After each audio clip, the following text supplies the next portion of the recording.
the Clayman Institute for Gender Research at Stanford University. Reinvigorating gender equality in the 21st century.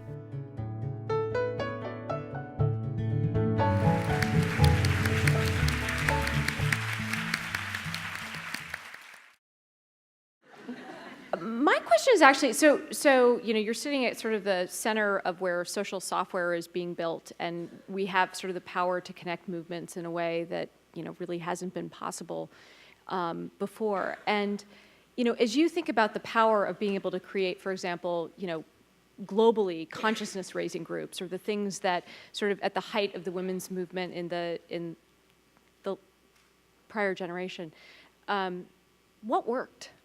What can we learn? And as social software practitioners, what are the kinds of things that are things we should be paying attention to as we're building these products and enabling people to connect in new and interesting ways, or maybe old and interesting ways, at just a new scale that hasn't been possible before? Well, I think what works in all movements is true stories. Each person telling what happened to them, thinking this had only happened to them, hearing hundreds of other people say, oh, that happened to me too. So then you realize that if it happens to all these unique people, and we are unique, then it's about politics, and if we get together, we can change it.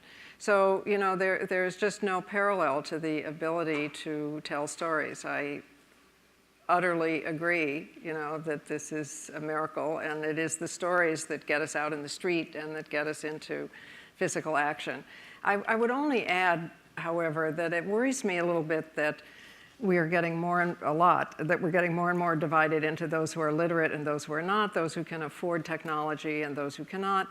And there's a way around that this would be a great place for you to take this on as a project. What a great, which is, we could have a satellite, and the satellite could broadcast radio programs, which means that obviously you don't have to be literate, and radio is a very important means of communication around the world. And people with radios that you crank up with no electricity could hear it. So, if you look at, I'm sure a lot of you have been on the Google campus, right? And you see the wonderful huge map that shows you where the Google searches are. Even in this country, you can see it's not equal, because it's mostly on the coasts and it's not so much in certain states and so on.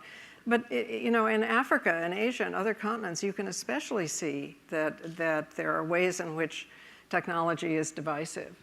So if you could add to the glory of, of the web, which it is, a satellite radio, that would be my dream.